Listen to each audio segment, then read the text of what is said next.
Hi, welcome to this lesson about schema management. So how to manage our schemas either in CI/CD or any other places. I will not spoil a lot at this moment, so let's move on. And yeah, that's the key takeaway for this lesson. Even though the schema is something that sounds static, we define it, it's something that is a live being in our system. We add fields, we change the type, we add some optional fields, we maybe change the default values, so forth and so on. So there is always changes in this component, and depending the success of schema registry or any other similar layer depends on when do you use it and how do you use it. So for example, if you are using it as a best effort, so as something that is just a warning, you may produce incompatible data. Well, it will not help your customers a lot. But on the other hand, if you use it if you use it as a kind of guard against any unauthorized changes, well, it will make your system more robust.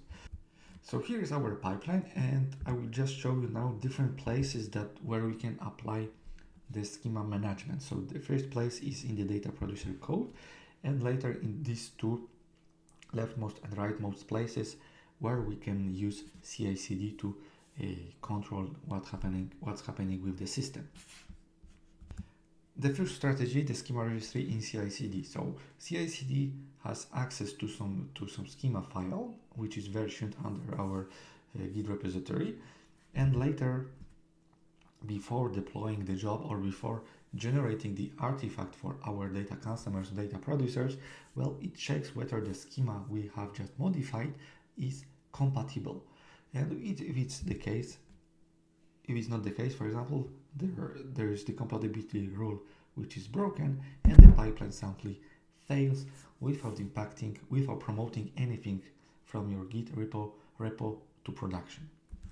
So that was for schema registry, and similar approach we can apply it for structured database. Like for example, in the demo you will see just after this lesson, you have the structured database, and we try to update the schema with some alter table commands, maybe adding some columns and stuff, so forth and so on. And if the operation is not permitted by the database, so there is some constraints that are broken, well, the transaction applying this alter will simply fail and will block the schema evolution. And when it comes to the data producer, so here we can imagine a job that tries to apply a new schema to schema registry or structured database, and when this is not compatible, well, there will be an error, and generally it means that all data delivery will be blocked. On the other hand, if we use a schemaless database, like for example database storing documents, well, probably there will not be anything wrong with adding or removing fields, because these storages are by definition very flexible. On the other hand, it can still fail because of the consumers not being aware of the changes made by the producers.